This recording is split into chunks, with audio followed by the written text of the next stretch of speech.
Hi, I'm Olivia and this is John, and we are currently in quarantine because of the coronavirus. Um, so we thought we've had this idea for a fair few months now Yeah. before all this happened.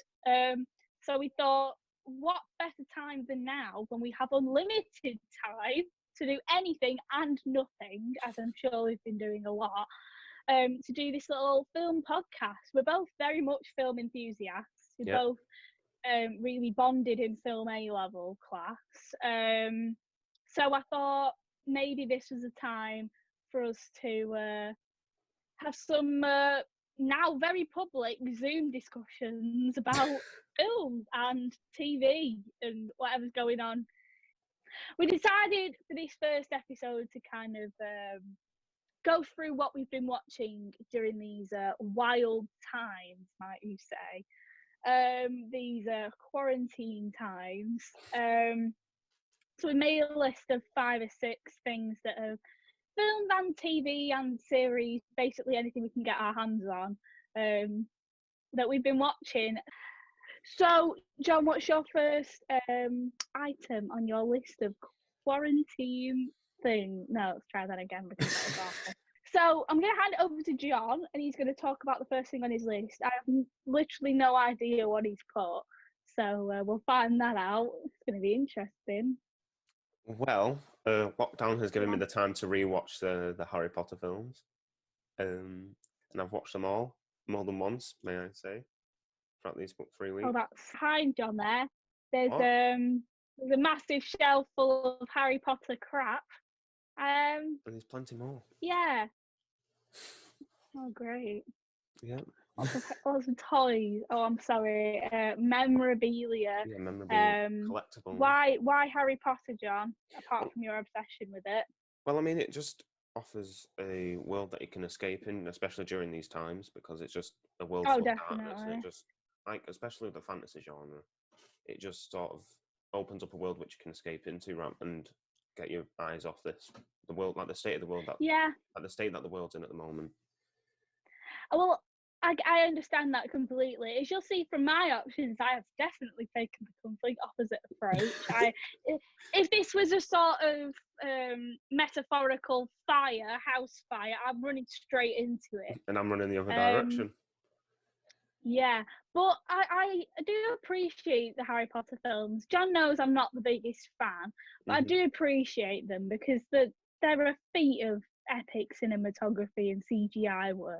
Yeah. Like, they're fantastic, and there's definitely enough to keep you going for, I don't know, like, how long would it take? To get through them all. I mean, there's 8 films, and I'd say that they're at least 2 hours longish. It's enough. That's enough. Yeah, it's enough. Like I said, I've rewatched them. I've rewatched them all more than once. So, yes. Yeah. I've had plenty. Nino, nerd alert. As I said, I went in the complete opposite direction to John. I've been watching Contagion. Oh, no. But he hasn't even watched it, so I don't know what he's knowing about. Why watch? I think it's to do with a pandemic. It's basically the same thing. So I thought I heard a lot about it when it came out. Pardon? So during a pandemic, when you're watching stuff, you want to escape the situation. No, you've been running into the situation. This is a house fight. I'm running straight into it. I'm not avoiding it because I feel like if Gwyneth Paltrow, sorry, spoiler alert, if she dies, not watching that then. Women can get through it. I feel like I can, but like, I don't know. It was so talked about, and I hadn't watched it when it came out, but I thought no better time than the present. It was top searches on Netflix, and I was on there, and I thought I might as well.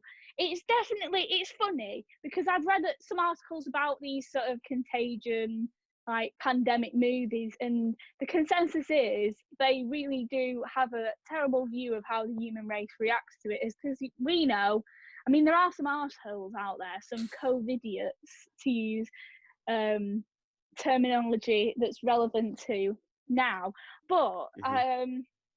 it's a bit definitely sensationalised, I'd say. I know, because I But remember it was like, a fun watch. yeah, because I remember like obviously streaming services are getting people through this a lot, especially Oh, like Netflix, Disney definitely. I Plus, don't and know what I'd do without Netflix.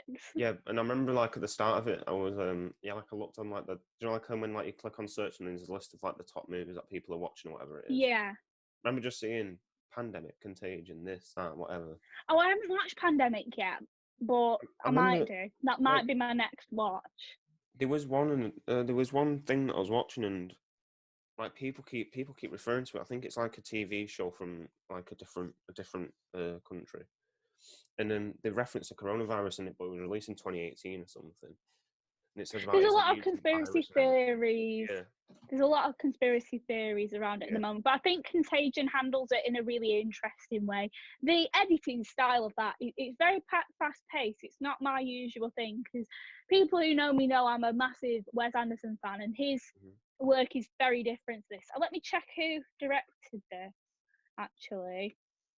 I don't think I've ever seen a Wes Anderson film. Oh, it's Steven Soderbergh. I've heard about him because a lot of his films are more like big blockbustery, sort of intense editing films. And Contagion definitely fits that in, but it is just very uncanny Yeah. how Contagion Mm-hmm. works. Very famous quote from Kate Winslet saying about how many times a day you touch your face. It could be now, which is why it's so mad. Like, there's inclusion of bats, and I'm not saying it started through bats. I'm not saying it had anything to Don't want do to with start like, anything. but it did start in China.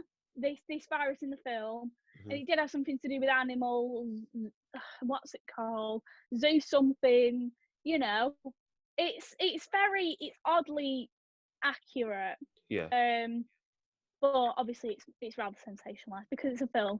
But they did. I read an interview with the epidemiologist that conducted the research side of the film, and it's quite accurate. It's eerily accurate. But back to you for your next choice. Well, this one's a bit of like, I mean, I really started watching these because obviously the day of May the 4th was coming up, and from just May the 4th, that obviously referenced Star Wars stuff. I was so far out of that. I was so confused. I was like, Well, what?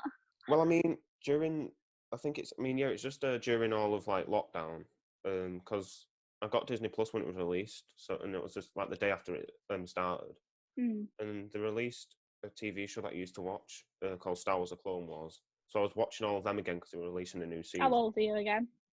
Pardon? How old are you again? No, because it was a Clone Wars. because that was released when I was about, because I think the film was released in 2008. I mean, not the film, the the animated film, and then followed by the TV series that was released in I know 2008. nothing. You're gonna have to educate me. So the animated film was released in 2008, and I think it was released over the years until 2013-14 when Disney Wow, that's Disney quite bought long. Lucasfilm.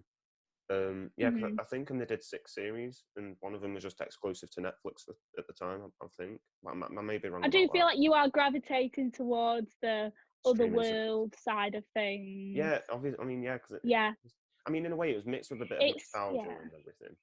Because got a little bit of nostalgia. I've kind of got a bit of nostalgia in my list. Yeah, because like the new I mean, the whole Star Wars: The Clone Wars TV series takes place between Episode 2 and Episode 3 of Star Wars, the prequels. Which I'm gonna say I'm a big fan of the prequels, except from the first 2. So there's only one that I really like. How many are there? There's 3. There's 3. So prequels. you're a big fan of the prequels, but you don't like the first 2. 2 out of 3. No, do you like one of them? Well, no. In fact, I'd say that I like to. I mean, it's like weird because I don't necessarily dislike the films. It's just more of some of the acting and just how they handle some stuff to link into the original trilogy. But back to the series. You've been watching that. You've been binging that. Yes, I've been binging it and then I'm watching the new episodes which were released. Which basically, I'm not going to get started on this the sequel trilogy because I have very many opinions on that. Yeah, let's not get controversial with that. Yeah, I'm not Star Wars. But yeah, that's gonna set everyone, all of our 2 viewers off. They're gonna really go off with that one. Yeah, but great. Yeah, because then they released Rise of Skywalker on Disney Plus on May the 4th, so I rewatched that. Because the first time when I watched it, I was very disappointed with it, but I rewatched it and I've read some of the novelisation, and it sort of like saved it for me. But do you remember the story about when I went to go watch it? When it first came out at midnight? Oh yeah. So basically, John, when was it at midnight? Yeah, I did. Midnight on the night before an exam, a mock exam. And it turned out that the film weren't even on then. To go see this new Star Wars film. Wait. I said to him, I said, this is a dumb idea. You didn't tell your mum. And I basically said, you're an idiot. But you know what? The idiocy has many different levels. And John ended up going the midnight before. So then he went back the next night. You know what, though? I still remember, because my sister dropped me off at the cinema. And I walked up to the door, and I was like, it's not opening. But there were people walking out the cinema, but I couldn't see anyone else wanting to go in. So I was there trying the door, and the security guard came up to me and was like, "What are you doing?" And I was like, I'm coming to see Rise of Skywalker. It's been released. I've got the midnight viewing. He was like, "That's not until tomorrow, mate." I was like, "Well then." Yeah. And I had an exam the day after. A good history exam. Yes, you did. Hey, you know what? I did well on it. I got my highest grade on it. This is a film cast. This is not John bragging about exam results. Yeah, well, it's fine though, because exams don't matter anymore because that pesky pandemic. I'm gonna move on to my second choice, which is another series, one that a lot of our very minimal amount of viewers might know. I've been watching Tiger King, and I've been getting everyone I know to watch Tiger King. Husband. Carol Baskin. I haven't seen it. I mean, I've seen like. Yes, dear. It's like yes, dear. Tiger King. It's like. Are you gonna let me talk about my? I'll let you talk about your bloody Star Wars. It's like I have seen little bits of Tiger King. Like I haven't watched the full thing, but when I've been watching them little bits, it's so easy to get drawn into it because just how. Yeah, it is. It is. They're absolutely mad. I'm sure everyone watching, all 2 of you, you'll know about Tiger King. But I had this thing, so I got my boyfriend to watch it as well. After hounding him to get Netflix, and we both kind of came to the consensus that it was a bit drawn out. It's a really interesting story, but they do it's a bit too long for what it is. I think it's 8 episodes, and when you get like halfway through, you realise they've really padded it out with some less interesting people. But if you watching it while you're doing other things and just then kind of focus on the bits you want to focus on, it's a really interesting series, and it's really kind of took the world by storm during quarantine because we need a bit of drama. John knows every day I've been calling him up for drama, but I feel like that's kind of filled any sort of yearning I had for drama because but I had was that void. Oh, wait, Liv, you've gone robotic. Wait, you went robotic. Really? Then. Yeah, you went a bit robotic. It really did fill the void that I had in my heart for some good old goths. But yeah, it's definitely a bit drawn out, and I don't really know how I feel about the characters. I don't think you're supposed to like any of them, but it is real. It's kind of taken the world storm, and I would recommend watching it if you have.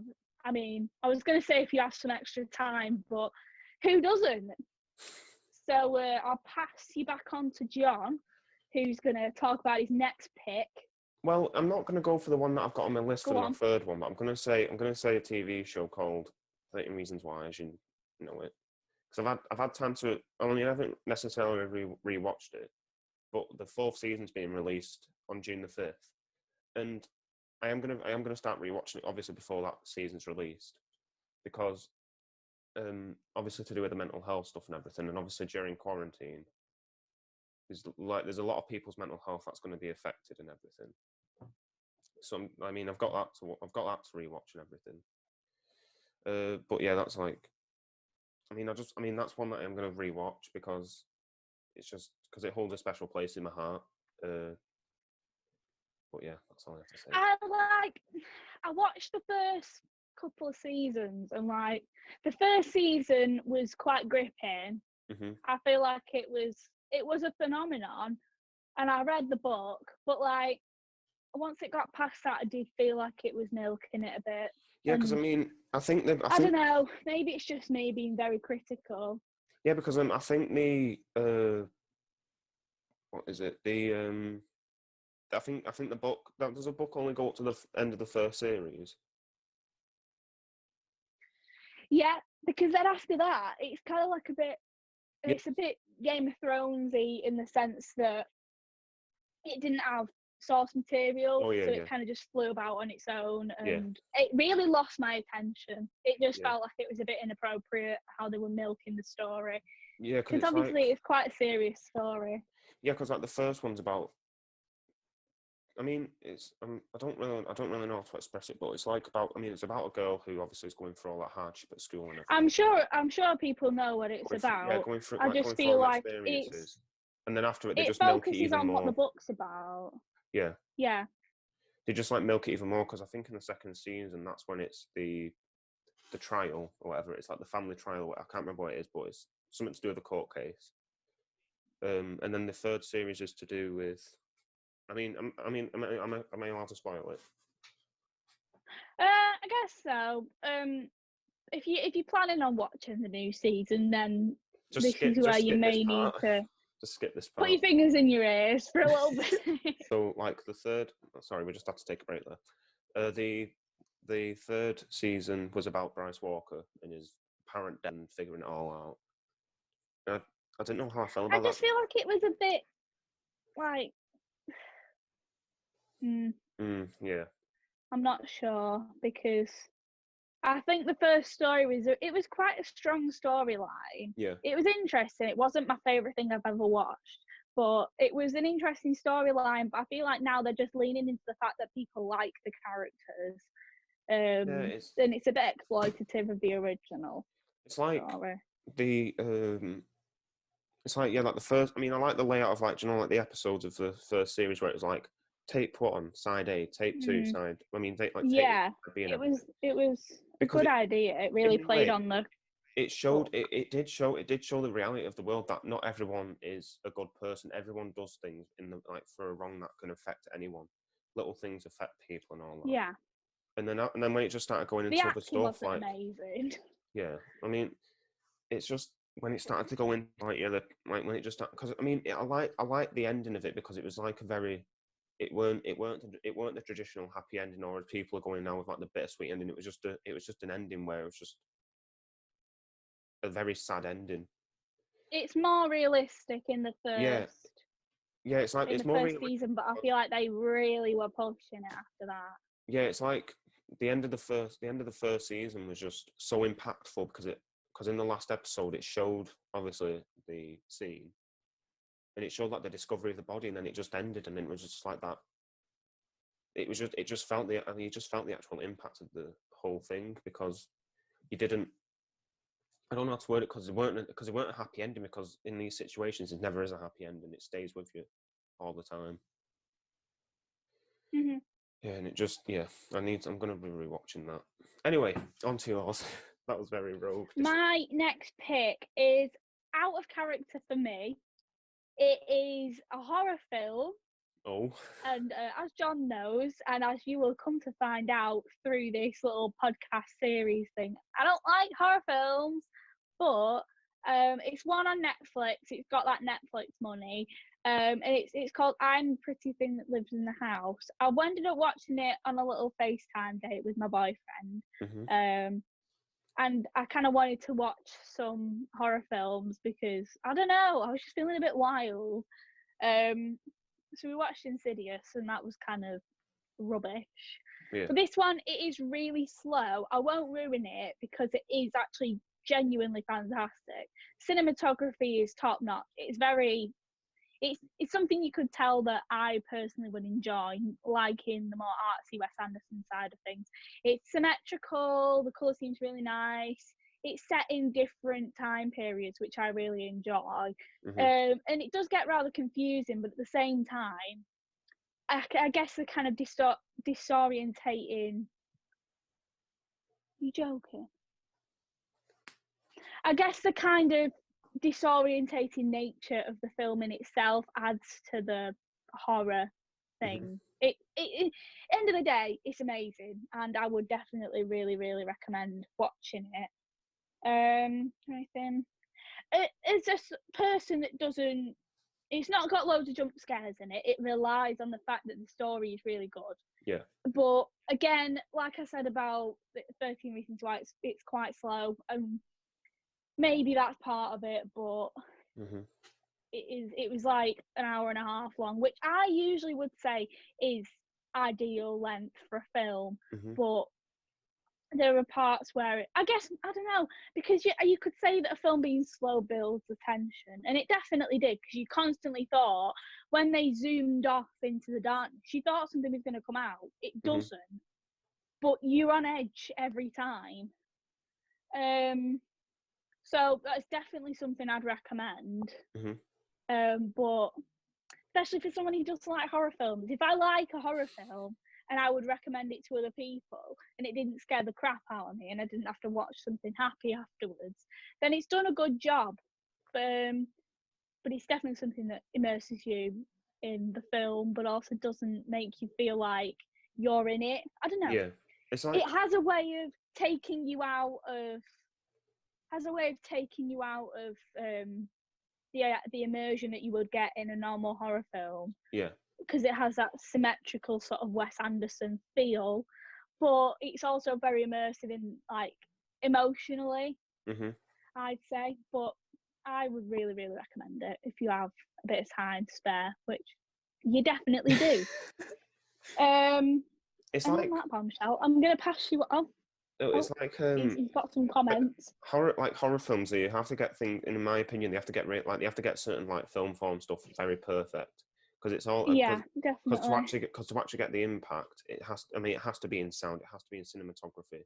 In some time, like it has to be on scene. It just has to, like, you sort of, because like there's some crap horror films that you can watch where they don't actually get the pace right. They don't actually get the stuff right. That pacing is so important. Like horror and comedy, if you don't get the pacing right, it can seem like it was so bad it's intentionally bad. Which sometimes that's fun if it's intentionally bad. But if it's so bad that it seems like they've wanted to make it bad, then it's not great. Like, the pacing is very good in this, because it just gives you enough time in between scary things. It does integrate some tropes of horror films, but it's a more mature horror film. It's not a slasher or something that has a shit ton of jump scares in it. Definitely would recommend that one. What's your next little pick? I'm just going to stay on the topic of horror for a moment, but one horror film that I really do like, and I think I watched it just before lockdown, was A Quiet Place, because I was getting ready for the second film to be released. Because A Quiet Place got everything perfect. It was just like, because obviously I've not watched it yet. It's really good. It's honestly one of the best horror films I've seen, because I mean it's a horror thriller sort of thing, and it's well, I prefer it rather than just like a big slasher. I mean, because like you'd expect, especially in like our day and age with cinema, for like films which basically rely on silence to flop. But I think it was John Krasinski, is it called? Yes, he's fantastic. He's amazing. Because he stars in it, and I think he directs it. But it's just the way that it was established with like the creatures which react to the noise. That was just one of the horror films that got everything perfect. I'll definitely have to watch it. They're also bringing back like franchises from like back in the 70s, like Halloween. I think like the big throwback. I think nostalgia is definitely something that's thriving, because it is, as much as a horror film, nostalgia's comforting. It makes you feel it makes you feel like you're in a different time, which is exactly what we need right now. Yeah. It's like that's what it. Go on, sorry. No, go on. I'll kind of revisit nostalgia further down the list with these choices. So it's definitely something that's important at the moment. Have you ever seen Jeepers Creepers? I don't think I have, John. You need to watch Jeepers Creepers 1 and 2. Not 3. I didn't like 3. Jeepers Creepers is amazing. Oh, you don't like 3? You don't. He's very opinionated about these trilogies. I am. I'm very opinionated. Right, go on then. What's your next choice?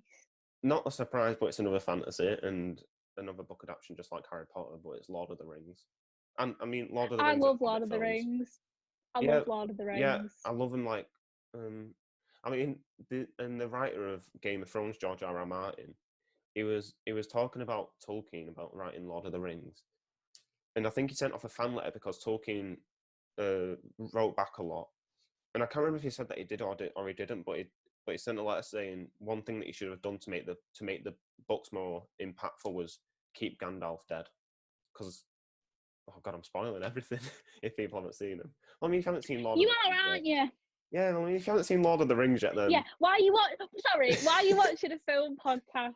I'm gonna call you out, whoever you are. Why watch a film podcast when you haven't watched Star Wars, at least a few of them? Because I haven't watched them all. I won't lie, I haven't watched them all. It's but like, go on, sorry. I don't get why people haven't watched Lord of the Rings. They're very long, so I do understand. Long, but that's perfect for quarantine. It's like God, I just need someone to keep me in one place at once because I've been restless. The first, because I mean, I haven't actually read the books for Lord of the Rings. I've read The Hobbit, but yeah, the books, because like the books for Lord of the Rings are huge and everything, and I can't be bothered reading them. But like when I first watched the film when I was a bit young, I was watching them and then you see, like, even though it's like, I think it's halfway through the film when Gandalf passes, it just creates, I mean, you create this sort of like, he's like a father figure to Frodo on this journey. He's like the wise guy. He's like the man who knows what he's doing. And then when you lose him in the first film, it raises the stakes for the journey and just shows the like the journey for the character. And then Boromir later dies, and it just shows that anything can happen in this world on this journey. Even like people could lose their lives. But then in the second film, they bring him back, and it's like, well, that's just everything gone. Like the fear that you felt. I guess that's a good criticism of it, because I think it's a very it's kind of like, and it's not, I know the technique of how it's done is not the same, but the Pulp Fiction thing with Vince, how it's bringing it back to satisfy the audience, which I guess is good in the sense of a blockbuster film, but really, it's satisfying the audience isn't the biggest of the biggest importance. I mean, in a way, it's different for Pulp Fiction when they bring back Vince, because it's like part of the fragmented narrative, isn't it? It's part of the fragmented narrative, but the reasoning behind it is kind of the same. Yeah, I mean, Pulp Fiction was a good film, because I remember when we first watched it in film. You first watched it. I watched it before. No, yeah, because like you always used to talk about it, saying like you're really looking forward to it, and I was like thinking, at first I was thinking I don't know what to think of this, but then when they introduced like the fragmented narrative, I was just drawn in, because it's something that it is an interesting thing. It's very like, oh, I'm so indie because I watched Pulp Fiction, like, but it's big for a reason, because of that really innovative sort of. It feels like. It feels like the only thing that kind of separates it from other films at the time, but it is such a cult film. So it's like I was saying with the 13 Reasons Why stuff before. Like the one thing that I loved about Pulp Fiction as well is the very blurred line between good and bad between the characters. Like none of them. I mean, obviously there were some characters that were just set up to be the villains, like Zed. I think his name was. And that... God, you are just spoiling films left, right, and centre. But to be fair, if you don't well, watch these films, well, we're discussing the films. True. Like Zed was set up obviously to be the villain, but then you have like Marcellus Wallace, who after certain things in the film, you see like in a way, there's not. It's like you feel. Is it empathy or sympathy for him because of what happens? Yeah, it's one of them. Sympathy. Yeah. Because I doubt those things have happened to you. I don't know.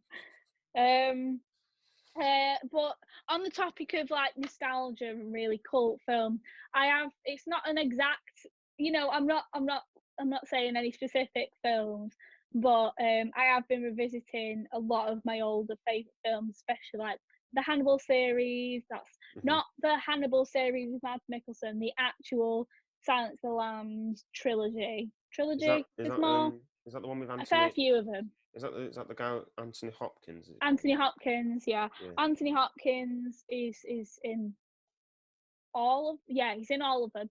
Well, you're gonna get into spoilers for Silence of the Lambs. I've only seen half of it. No, I'm not. Oh, He's fine. You're not like me. You're not spoiling everything. I've always liked Silence of the Lambs. It's literally downloaded on my phone because I love it so much. Hannibal Rising is the only one that I don't watch because it's a slow start and it's just not very interesting. It's not like the other films. Red Dragon is fantastic, but definitely it's a good series to it's a good series to watch because it's long, but it's something it's very dark. So if you don't like dark films, I wouldn't recommend it. Like when my mum came up to me like, "Oh, should we watch that Red Dragon that you ran about?" I was like, like you can't handle a 12, so maybe not like cannibals and stuff. But definitely it's something that I enjoy. I don't enjoy cannibalism as a concept. It's just in the film. I'm gonna make it really clear. What, you're a cannibal? You're a cannibal? Let's not make those accusations on the internet, please. I need to put like a little warning, breaking news, Olivia is not a cannibal. Let's see if I can do that in editing. Do the banner across. Let's see if my my Adobe Premiere skills are still up to scratch. But yeah. Oh, and Goodfellas, which is fantastic. I've been very into Italian mafia films. It is Martin Scorsese. Robert De Niro is in it, but the main guy is chef's kiss smoking, I would say. What's his name? Let's find him. I should have done this research before. Is it Al Pacino or is it Don Pesci or whatever his name is? Is it Don Pesci? Is it Don Pesci? Joe Pesci. Joe Pesci, not Don Pesci. Don. Oh God, I just had a voice break. Don Pesci. Don. Ray Liotta was not anymore. Was smoking. It's got Ray Liotta, Robert De Niro, Joe Pesci, Samuel L. Jackson. Samuel L. It's Jackson. It's a great cast. Yeah, star-studded. I don't think he's in it for ages, but in fact, while Samuel L. Jackson's on the thing, on the cards, because it just reminded me of Tarantino again. Do you know Uma Thurman and that? And Tarantino. Apparently, they've been in talks of making a Kill Bill Volume 3. I think I heard that, but let's hope they don't wreck it. I don't know how I feel about that. I do love the Kill Bill film. Exactly, because lots of things like I'm just gonna put it out there. The Ghostbusters remake was crap. They're bringing a lot of film, like they're bringing a lot of like films back. Have you ever seen them Coming to America? Yeah. With what's the guy called? Who plays Donkey? Eddie Murphy. Your reference for Eddie Murphy was who plays Donkey? Yeah, because I love Shrek. You know I love Shrek. Yeah. Donkey. It's always nice. It's always nice to have some representation of your own kind on film. Yeah, I feel like they are resurrecting these films that never needed any more. No, Charlie's Angels, didn't need any more films. Ghostbusters, it didn't need any more films. But if they ruin Kill Bill for me, I don't know what I'll do. It's because I don't even think Quentin Tarantino knows who I am. But it's like even people like people like there was some people that didn't like Once Upon a Time in Hollywood. Like I haven't seen it yet personally. I haven't seen There it were some yet. people that didn't like it because apparently it didn't have much of a narrative. That's what I heard of someone. I can feel Quentin Tarantino not doing a film with much narrative clarity, because he's always trying to be very innovative in the narrative department. He's always trying to be different with feet. Yeah, let's not bring the feet into it. Let's not bring Dan Schneider into it. I remember Tarantino was being interviewed by a woman, and she was like, "Why do you contain so much violence and everything?" And he goes, "'Cause it's fun, Jan." And then it just made me giggle. He's just very interesting in interviews. I think he's just got a lot of it is true though. It's like films which contain like a lot of violence, like I mean, which portrays casual violence. Yeah, it's like, and in a way, it makes a film more invigorating. I think that's the word. It's interesting because it changes the way you perceive violence. Yeah. Like in films, but there's always going to be some people who have a moan about it. They moan about violent video games and they moan about violent films. But I think that's the fun of it. Godfellas. Goodfellas. There was in that film what was that film called? Which would have which were going to spark gang violence. It came out recently. Oh, Blue something. Yeah, Blue City or something like that. So remember when that got pulled out of cinemas? I'll Google. Yeah, but no, Goodfellas definitely has some casual violence in it. But I mean, it's an Italian mob film, so really, what do you expect? I have been watching in fact, like this isn't really a film, but it's more of like a mafia person. I can't remember what his name is, but there was this mafia guy that used to be a made man. And then he left and everything and all that. And then he was reviewing these scenes from like mafia films, and he was saying like Joe Pesci is one of the best characters. I'm like, bloody hell. It's quarantine. Quarantine flame bill. Yeah, but it's like he always said Joe Pesci was always a very talented actor when it came to mafia films. Yeah, Robert De Niro's a bit interesting. Are you talking to me? Are you talking to me? Yes, dear. That was a great impression. Let's move on to your next choice before you rip all your own hair out. I don't know where to go from here, cause I could go. I did tell you to write a list. No, I have got my list. But I don't. Well, you've been off the list once already. No, I've been off the list once already. Pan's Labyrinth. I'll go Pan's Labyrinth. Because isn't that a Spanish film? Yeah. That's a Spanish film, isn't it? Spanish. I mean, you have studied it, Chad. So... What was that noise? Pan's Labyrinth. No, yeah, because I couldn't remember if it was Spanish or something. Because we watched City You've Got to. Brazilian. Brazilian. Yeah. It's sad though because we only studied it a few months ago when he's already forgotten where it's from. No, because I mean I haven't had to revise it, have I? I haven't had to think it.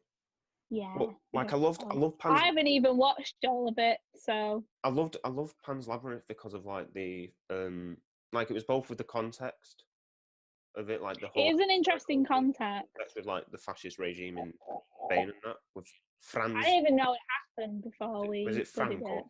Franco. Yeah, I think his name was Franco, like the Spanish Civil War and that. And then you had the general guy and everything. He was a dickhead. Because it always, like the fawn, like the creature that goes and meets Ophelia, you all, like throughout the whole film, you always have like this iffy feeling about him. Like there's always mystery surrounding him, and the way that he treats Ophelia is very, it's portrayed as a very like manipulative behaviour. Because he's an interesting character, definitely, because he's very polarizing. It's hard to see him as a good guy. Can I do something? Oh God, go on then. How old are you again? What, the pale man scene? Oh, I know exactly what you're on about. When he's out, and he goes. Yeah, that definitely has haunted my nightmares just a couple of times. But it's an interesting concept it's an interesting concept of like portraying like the evil in people as monsters. Yeah. Definitely a good pick for Quarantine. Yeah, because it was like the binary between fantasy and realism. It does come with a lot of need for research, which is perfect because reading up about films is something I've done quite a lot in quarantine to make sure I don't lose my touch. What was that artist called? So weird. Beginning with G. Don't know.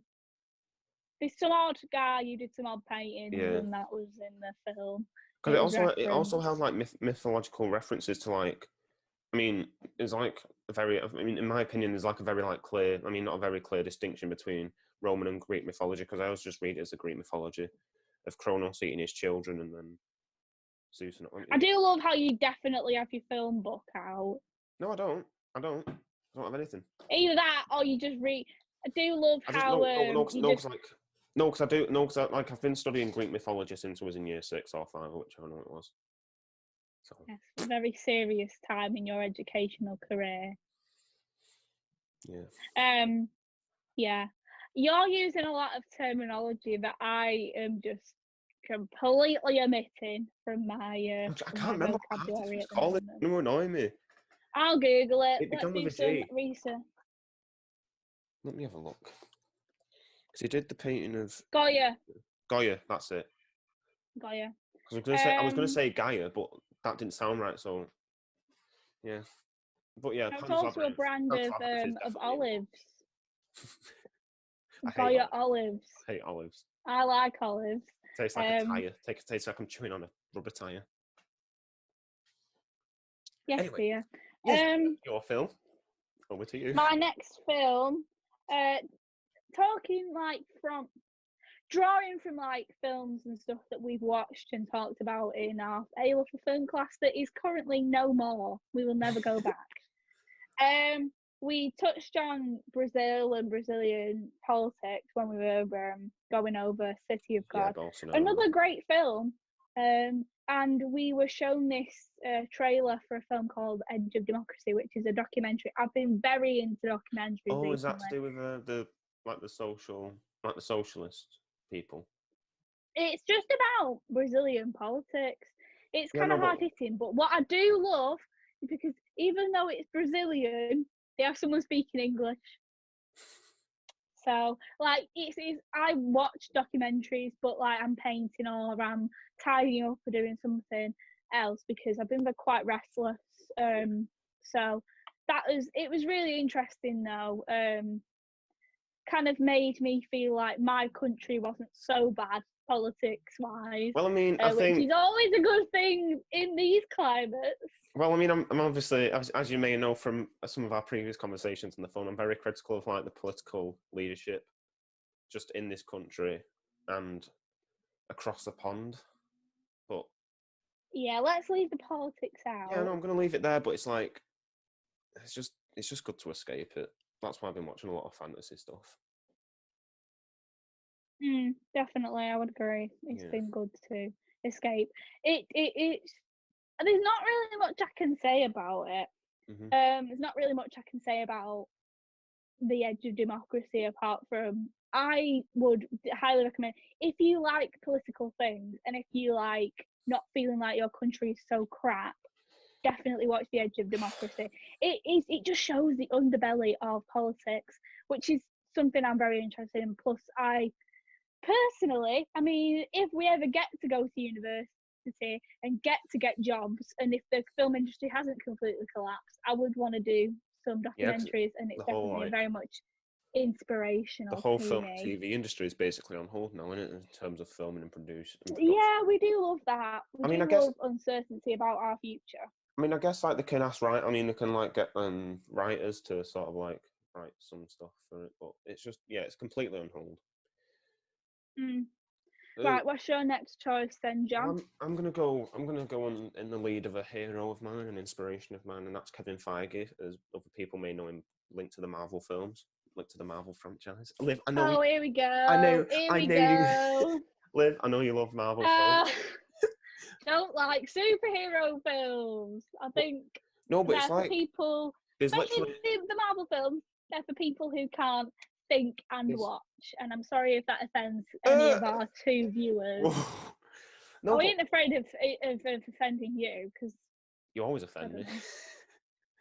Oh, But yeah, like I mean, I may as well. I may as well rewatch Marvel films. As basically a.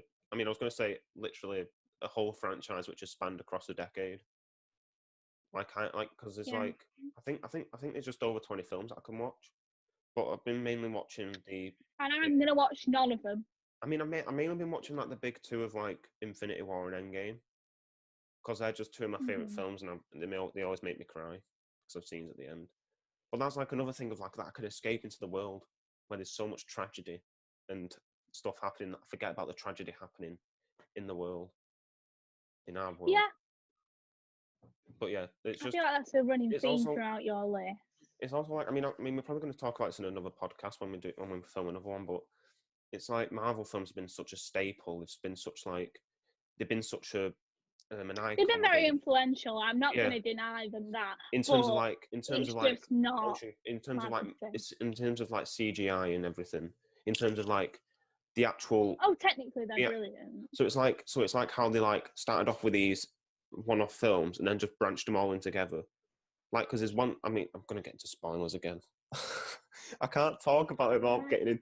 At the beginning, you should just put spoilers for films.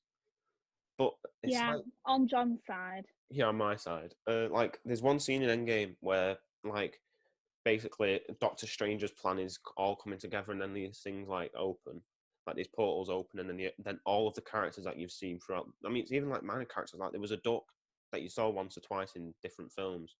I can't remember what his name is. Howard the Duck or something. I can't remember.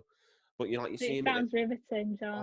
All of these characters just come together and fight the one enemy that's been set up across this decade, Thanos. And then they all like. Then Captain America catches a hammer and he goes, "Avengers, assemble!" And then they all just charge, and I just love it. It makes me so happy. And then Spider-Man Far From Home as well. Spider-Man Far From Home. I rewatched that with my mum because she hadn't seen that one yet. She's seen the other ones. And she watched that and she just found it amazing, especially in the post-credit scene, which I'm definitely not going to spoil because that's only a recent film that was released less than a year ago. All I'm hearing is just nerd crap. I am a nerd. As you can tell, Thanos. Spider-Man. I might have to retire from the podcast already if this is how it's going to be. You can't really see on this camera because I don't know whether it's a field of view or whatever. But there's Boromir. No, not Boromir. Gimli out of Lord of the Rings. And Boromir out of Lord of the Rings. And then there's another thing I'm going to get into. Yeah. Oh, wait, there's Star Wars as well, down there. Darth Vader, 40th anniversary collection thing. And Game of Thrones, which I'm going to get into in a minute. After Olivia's I might have to edit this out. No, you can't edit this out. It's content. Fresh content. It's not fresh content. It's you talking through your nerd shit. I just spoke for 5 minutes on Marvel films. Sorry, I'm just saying I spoke for 5 minutes. 5 minutes too many. My little honorary mention is a little Netflix series called Unorthodox. I was quite hesitant to watch it first. It is about an Orthodox Jewish girl escaping the clasps of her very sheltered life and going off to Berlin. It's based on a true story, and it's very, very emotional. They did a making of thing on Netflix as well, which is brilliant. But it's so like immersive, and they've really transformed the locations into like they've used the space of the locations of Williamsburg in New York and Berlin to great effect. It's just brilliant. It's just the amount of actors that they've used to make it the most immersive experience possible. I'm not into immersive films, but just the craftsmanship of this story and how they've portrayed a real woman's escape from an oppressive society into the real world. You really do root for the girl, but there's a lot of complex characters, like John touched on with 13 Reasons Why. It's got complex characters. Nobody's truly good or bad. And what was really interesting, I found out in the making of little featurette, was some of the characters that you would usually like, some of the characters that were like villains almost, Moisha in particular, the actor that played him went through the same thing, and it's the case for a lot of the cast. A lot of the cast had been through this or experienced this sort of upbringing, and it's fantastic. The costuming is amazing as well. The amount of costumes, especially for the wedding scene, if you ever end up watching it, is absolutely phenomenal. Definitely worth a place on my list. Even though we were only supposed to talk about 5, I had to add that in because it was brilliant. So, you got any more? Have you got an honourable mention? I've got plenty. If you want to keep going. I've not got any more. Let's just do your pick an honourable mention to add to the list. I've basically got 3 more things I want to talk about. Go through them briefly. Go on, off you pop. Briefly? Oh, bollocks. Sorry, language. Oh. Well, my next one's going to be... I've already sworn twice. My next one's going to be Game of Thrones. Because Game of Thrones is just... I mean, you may not like it, Olivia. You may... Yeah. But when you look at it on the grand scale of things, Game of Thrones was one of the first TV shows to get a budget that was higher than some of the films, sort of thing. Like, I'm not going to go into my opinions on some of the seasons and some of the episodes because I'm a bit iffy on some of them. Is this what you've been watching? Yeah. I've been watching a lot. I've got them on my Xbox, so I can just put that on. But yeah, I've been watching I've been watching some of the episodes of Game of Thrones again, and I've been rewatching season 8, season 7 mainly because I haven't watched. Because I watched the other seasons more than once. But season 8 and 7 I haven't watched over and over again because I have some opinions on them. But it's just one of the things where there's so many characters. It doesn't feel overbearing because there's so many characters that you feel a connection to, like Tyrion, Jon, Brienne, Sansa, all them. And that's not. And sounds like you're speaking a different language. I'm linking back to Lord of the Rings because, like I said about the Gandalf thing, about when he brought him back, it just got rid of like the fear that you felt, and the stakes of the thing just felt a bit more stronger because you just realise that some of the characters can come back. I mean, it's different with Gandalf because he's this eternal being or whatever, is an angel. Is an angel wizard thing that was sent across from this heavenly plane. But Game of Thrones, I'm going to get into spoilers again. Season 1, episode 9, Ned Stark, who is set to be the hero, gets beheaded by Joffrey, bastard. And then just throughout the show, then you'll start to lose his characters that you feel a strong connection to, like Robb Stark, Catelyn, in season 3, episode 9, the Red Wedding, like the Reigns of Castle. You need to stop being so specific. No, I mean I can't talk about it without spoiling stuff because in the Red Wedding episode, you don't know. I mean, you don't notice until you watch it again. But first time when I was watching it, Catelyn's who's the mother of the Stark children. I mean, yeah, I'm not going to go into any more spoilers about that. But she's there, and then the doors close, and then the music which starts being played is the Lannister theme, who are their villains, and I think Catelyn clocks on and everything. And then after rewatching it a second time, then you realise that it's such a hard hitting scene because there's so many characters that are butchered, that you've connected to, just butchered. Like Catelyn gets one of gets a lord's wife who's about to slaughter them all, or has been set up to slaughter them all. And she goes, let my son go, or I'll cut your wife's throat. And then you expect him to say, right, let him go, but he just goes, I'll find another one, and then just lets her do it. And it's just, oh my god. So why have you been watching this in quarantine? What made you wanna? Because it's just a vast world. It's just all these characters that you have some form of connection to. It's just a vast world which you can lose yourself in. I guess it's a Game of Thrones people thing. Yeah. I'm not immersed in that world. I mean, I felt a bit betrayed. I'm not going to lie, I felt a bit betrayed when it got to the end of the season, the end of the whole series, because season 8. Well, I even heard about that, how that wasn't the best thing. I mean, it's not that I necessarily didn't like it on a whole. I didn't like certain aspects. I like where it ended up in some way, but I didn't like where some people ended up. Because it just didn't. Yeah, I have no idea. I have no idea what he's talking about, but that sounds great.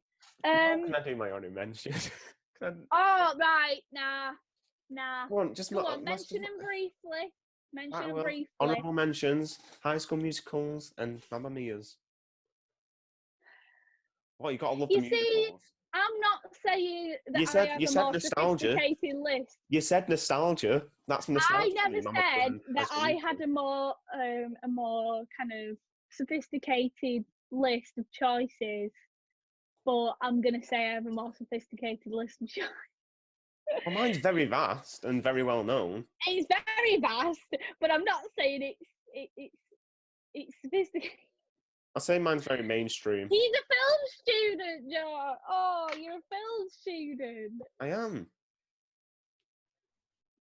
Should we do one more honorary mention? Absolutely not. On that note, I think this wraps up our first episode of our little How film long was that? podcast. How long was that? John! Sorry. No, I was just asking. I don't know. Right. So I think on that note, before John squeezes in any more honorary mentions, I think we're gonna wrap up our little film podcast. But it's been a lot of fun, and I think we're gonna do it again. I think the next episode we might hone in on a certain genre, or we've got lots of ideas. I think we should do the history of cinema. To be honest, didn't know we were having a business conversation. Didn't know we were discussing new ideas. Sorry. On the podcast, but I think this is a good time to say bye, and we will be back next week. This is all we're hanging on a shoestring here. I think it's next week. We'll set up a schedule. We'll set up a schedule. We'll sort things out. But I think this has been a very successful episode. Bye. Bye.